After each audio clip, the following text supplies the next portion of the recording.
Well, happy International Women's Day. I am so excited to be joined by three phenomenal women themselves sitting here today. We're going to talk about what it's like to rebuild and build your business during one of the arguably most critical times for women, for the United States, for the world, and how we're going to be building and pushing through the Cession. My name is Rachel Basoco. I am the head of community experience at Luminary, a community organization, a global community platform, hub space for women across the world who are looking to advance, develop, build, and connect with other women in their personal lives as well as in the workplace. And we have three of our Luminary members with us today. It was so difficult to choose amongst all of our community that these three women really, we think, exemplified what it meant to build their business, in particular during this hard time. So that's enough about me and what Luminary is and does, but I'd love to pass it off to our members. So I'd love to just kind of hear a little bit about who you are, your journey, and a little bit about the business that you might be building right now. So we'll pass it off with Melissa first. Thank you, and happy International Business Month Day. Your month. Let's make it a year. I'm Melissa. I'm founder and CEO of IndiePop. So what we do is we curate affordable health share plans all into one place. So they're handpicked and researched, and it goes out to all of you self-employed business owners who are struggling to find affordable healthcare for yourself, your family, or your team members. I'm Barbara Jones. I'm the founder and CEO of Lillii R&BE. And Lillii is an acronym that stands for Let's Imagine Life with Ladies in IT. It's Lillii. And so my company is a retail technology product and services company. We help retailers every day with their enterprise point of sale systems. And we've created a platform that helps them with their store returns. So we're happy to be here on International Women's Day and can't wait for this panel discussion. Hi, everyone. I'm Serene. Happy International Women's Day. I'm actually sitting at Luminary right now. It looks like you're coming to us live from Luminary. Yeah. I am the co-founder of Sleuth, which is a VC-backed startup that gives parents better information about their child's health conditions. And it's inspired by my own daughter and the fact that I have to leave my career to figure out what she needed. And so we focus primarily on the information exchange between parents. Some people focus on the social exchange and connection. We really want to help parents get better information. So I was here and I had a webinar the other day and I had Advocate Like a Mother. So Sleuth, which is the name of our company, also means a family of bears. So I'm kind of like that mama bear. So it's good to be here. I love it. This is Sleuth, a family of bears. So fun.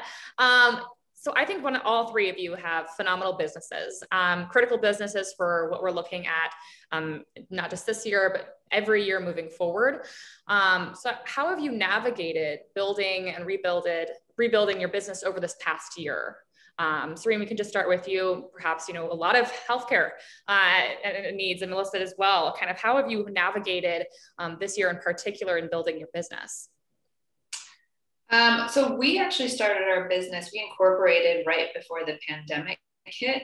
And I think the reality for me was having everyone at home, including my kids. And that was really, really tough. And it only started getting better in terms of work-wise, luckily everyone was safe and healthy, and that was a huge privilege. But in terms of actually trying to build Sleuth, I kept having to hide. Like, we got a Wi-Fi extender so I could work on one side of the apartment. But I really learned that I had to leave in order to get work done. And I think that has actually been I learned a lot about my work style. Like I make a joke that I have resting work face, because I am not friendly when I'm working. I am super focused and I don't take interruptions very kindly, but I get a lot done in an hour. Like, that's 4 hours of work for me. And so I had to extricate myself, basically. I think it's funny. We have a lot of women coming into the space at Luminary who are looking for that escape. How do we find and create those boundaries for ourselves? Even if it's just like, hey, I just need to get out of the house and check email without my child, my husband, my dog, the dishes, right? It's been a kind of crazy time. What about you, Melissa? Kind of building your business? The month that basically everything shut down, last March. So I'm approaching my year anniversary and I'm reflecting on the year of growth and I remember the first 2 members that came on for Indie Pop, because I did a webinar for, have you been laid off from your job due to COVID? And I had a lot of people actually come onto that webinar, and 2 of my first members were laid off and they couldn't afford their COBRA plan. So, so in a way it was not what I envisioned, and then it switched and now it's moving back to the vision, which is starting with freelancers, because I was an independent contractor. When I left the corporate world to go out on my own, I could not find affordable healthcare. And so Indie Pop was born out of my own struggle. So that's kind of was surprising, but yet not so surprising what the pandemic has done. And yeah, so that's a little bit about Indie Pop during the pandemic time. Love it. And Barbara, you've had experience building businesses before. So how has this year been different in comparison perhaps to your other businesses, and how you've been building and developing and really meeting the challenge that this past year has shown? Well, it was you know, business is always challenging. My company is actually 8 years old as of February the 13th. So we just had our 8th anniversary. And so, you know, it's been a roller coaster ride actually. But last year, we actually lost 50% of our clients because we're in the retail industry. And a lot of the work we do is in-store retail. And so the stores were closed. And so we had projects canceled, put on hold. And for me, what I learned this year was the resiliency of my team. There were times when I couldn't pay people. There were times when we lost our insurance. That's why I was talking to Melissa, because we just couldn't afford it. And my team is still here. Nobody left. People are still there. For us, it was great because we had been traveling a lot. We usually go and meet with our clients. We were flying from the East Coast to the West, and the travel stopped. And so we were all working from home. And so we learned to use tools like Slack, and it's really brought the team very closely together. The only thing is that they don't want to travel again. So I'm trying to figure out how to get them back on the road now that things are opening up. But it was just a year of pivots for us, and it brought the team together. We got really strong, and we found some really good niches outside of just the in-store POS work that we were doing. So it turned out to be, we actually generated more revenue last year than we did the year before. So it was amazing how the year ended. So it's funny that we've, even at Luminary, finding those silver linings and how do you turn them into gold, right? I think hearing the kind of the tool of Slack and the Zoom, even what we're talking over with right now, just these different tools and resources that are available to so many people. Were there any other tools or resources, Melissa or Serene, that maybe you tapped into to help build your businesses, especially during this time, that you probably wouldn't have used beforehand, or that other business owners maybe should look into, or they need to find, there's a tip or trick that you have to really exemplifying the use of those tools? Well, I'm going to give a shout out to Luminary, because you started in a brick and mortar building, and because of the pandemic expanded into the digital or virtual events. And I heard about it, and I'm in Phoenix, Arizona. I'm nowhere near New York. So Luminary has been a great tool for me in that networking and building that community that I was kind of lacking. So tools can come, as technology or using Zoom, but also from a community. So I've been very happy with meeting, and now 2 more amazing luminaries. Yeah, so. And Serene, any tools, pieces of advice, resources? Well, I think the benefit of working during COVID was that I started networking a lot more with the women's groups I'm in. I'm in several different women's groups like Luminary and others. And that felt like a lot more of an equal playing field. Like I couldn't do a lot of evening events before COVID. And I chose not to, because I chose, like, I work so much that when I want to be home with my kids, I want to be home with my kids, right? So I'll do maybe like once a week, but otherwise not more than that. And so because everyone was networking from home, that ended up being a huge asset for me. So I didn't feel like, oh, these people might be collecting and having coffee over there and I'm going to miss out. It kind of felt like, oh, okay, I'm on par with everything else. And I mean, even like simple things, we made one of our walls in our apartment a whiteboard. I know this is like super tactical, but that has really helped us coordinate at home. So like my husband and I would talk about, oh, should we share a Todoist, the app, or should we like go on Apple Notes? And like, we literally throw everything on this wall. So if my daughter is like, oh, I want, like, don't forget to buy me this, at the grocery store. I was like, and you know, she's 6 and she's learning how to write. And I'm like, just put it on the wall. And it's like really cute. It says like library card, and it says to be library card. And it's like really fun. And it's like our family wall. And that's really helped. I love that. Yeah, I like that too. I think it's so fascinating, finding these tools and resources to help build a business. And I think so many, I mean, we also saw not many people coming into the physical space. So having to do that pivot, Barbara, you've pivoted your business and now you're trying to go back to where your business was. How do you think you're going, has anything internal about what your business does? Has it changed? Has it shifted? How did you get that revenue to kind of move forward? Yeah. Well, I mean, we kind of we looked at what we do best, and you know, at the end of the day, we're a staff augmentation type firm for a lot of the retailers we work with, and so IT staffing was an easy pivot for us because we already have recruiters, we already work with all these different firms, and so now we started getting other types of IT roles that we started recruiting for. And as you can imagine, the IT areas really picked up during the pandemic. And so we got a lot of requests for not just retail IT, but other types of IT. So that was one of our pivots.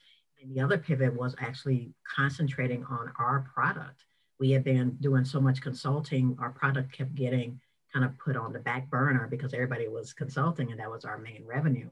With the pandemic, we ended up getting you know, a lot of money from the CARES Act. And so everybody was focused on the product. And that is another reason that we had so much revenue last year, is because our product started taking off just due to returns being a huge issue last year for retailers with mass returns and all the stuff that was happening for them with returns. And so our product got a lot of attention. So we actually had 2 pivots. We went into IT staffing and we started building our own product, and I've taken that into the year. So that's what happened with us. It was just a lot of pivots that we just jumped on and kept running and didn't look up until it was the end of the year. That's awesome. Congratulations. Yeah. Yeah. I mean, finding those moments that you can kind of tack onto. I'm curious for all 3 of you. Was there a specific moment in time last year where you thought your business just like you wanted to throw your hands down? Like it was probably one of the more arguably most stressful years for anybody, but as a business owner, what was that moment and how did you move through that moment? I'll answer. I think with because I'm still in startup mode, obviously a year. And I think it's one of the hardest things, but the most rewarding things that you can ever do with your life is when you believe in something that comes out of your own personal experiences. And I think both women are shaking their heads, yes. And so the moments where something doesn't go according to plan, because what does really, I mean, look at this pandemic, nobody scheduled that, right? For 2020, I think let's have a pandemic. Just like with healthcare, I think I'm gonna, you know, get an appendicitis this year. These things just aren't scheduled. So my mindset had to be, there are gonna be some high highs and low lows, and to just get prepared mentally for what these next few years are going to be like and keep going. I have some really great advisors too. So I think a support system is my advice.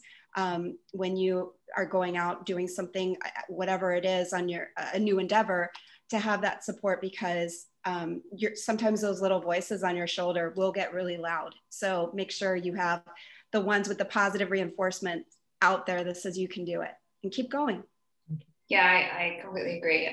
I had a moment this summer where my body completely gave up. Like I couldn't move out of my bed. Like I couldn't even take a step. I was in such extreme pain. I couldn't even walk.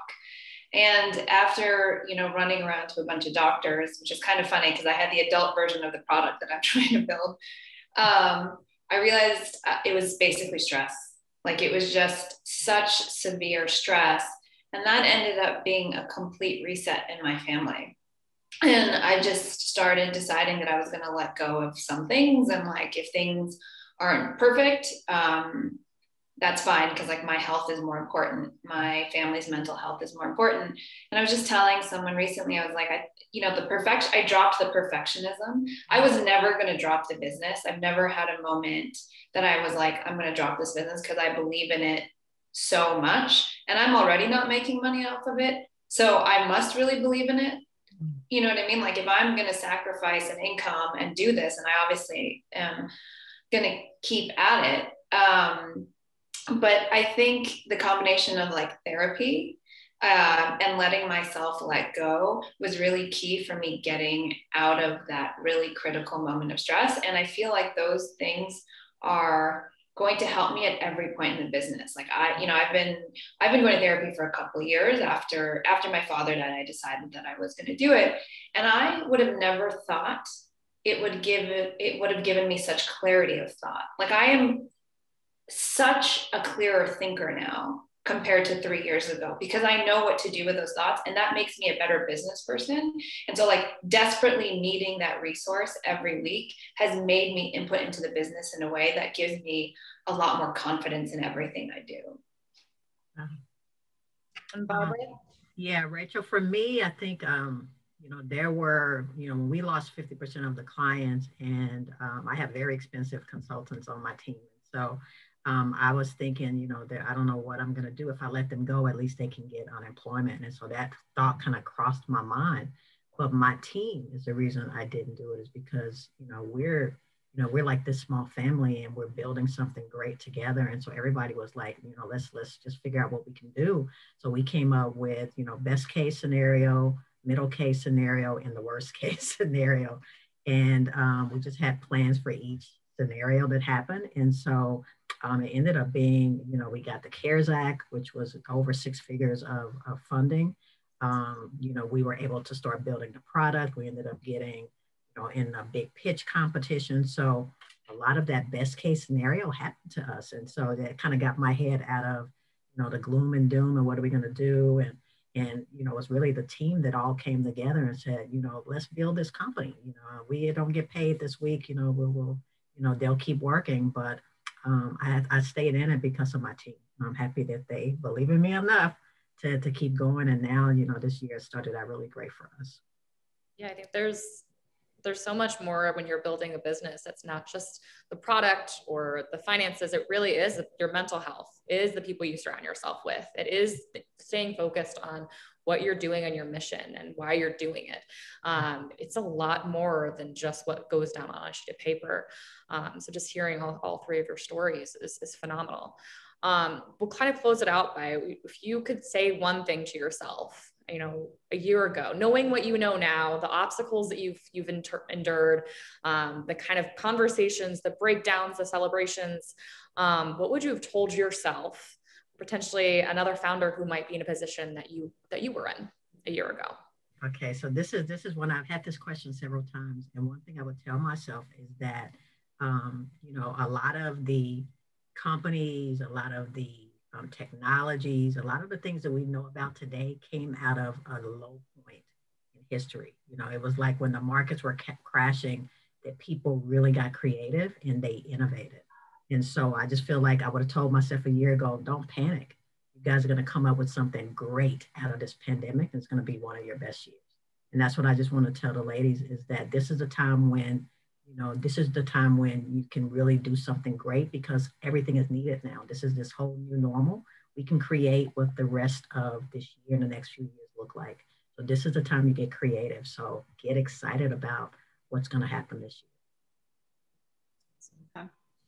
I just recall a year ago, or it was over a year ago when I started the idea, and it was a Google Doc. And I wrote down this idea, this vision, and to see it actually come to fruition and help families, when I can help a family save $700 for healthcare a month, that just hits home of what I'm doing. It's beyond validation. It's beyond like a business validation. It's like a personal validation of, yes, I had this idea, and now it's helping a larger audience. So if you have an idea for the greater good or to better your life, then, just put one foot in front of the other and keep going. Just start it.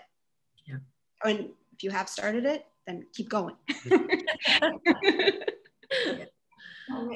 Yeah. I think I would have told myself, you're the right person for the job. I kind of wondered that before, and now I have deep conviction that for what we're building, we are the right team. Because I think that sometimes in the media, I see narratives around what founders of technology companies look like, and I'm not that founder. And over time, with the help of my co-founder and just really looking at the trajectory of my life, I'm just like, yeah, I am. Like, me being the right co-founder of this company is not predicated on how much time I have. It's not predicated on kind of like how cool I am. It's predicated on the fact that I have deep, deep experience of going through this problem. I represent my users, and I have the background of like technology and the user journey that I think that we can build something really meaningful. And I'm not discounted because I'm a mom. Do you know what I mean? Like, I'm not discounted because, you know, I have other obligations that I prioritize that are important to me. It still makes me just as good. And I think I would have told myself a year ago that even though it feels like COVID is really kind of fraying you at the edges, that doesn't mean that you're any less the right person for this. I love it. Well, thank you to the three of you for just sharing your stories, the obstacles, really, I've learned more about the three of you in your businesses. I know I've met you, I've read about you, you're part of our community, but now I feel like I have a deeper understanding of really what you've been through this past year. And hopefully everyone who's watching this as well. We'll have all of your bios, as well as where you can find each of these three women on the internet, how you can get in touch with their businesses, how you can support their businesses, give their Instagram if they have them, their social medias a follow, really sharing the story of who are women, what they're building, and how we can advance them is what really we believe here at Luminary. And for anybody who's interested in becoming a Luminary member and meeting these women and connecting with them, all through the month of March, we're having all of our programming open.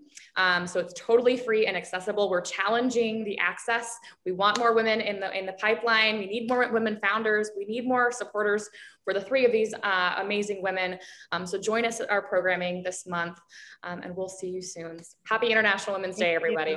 Thanks, everyone. Thank you. Please.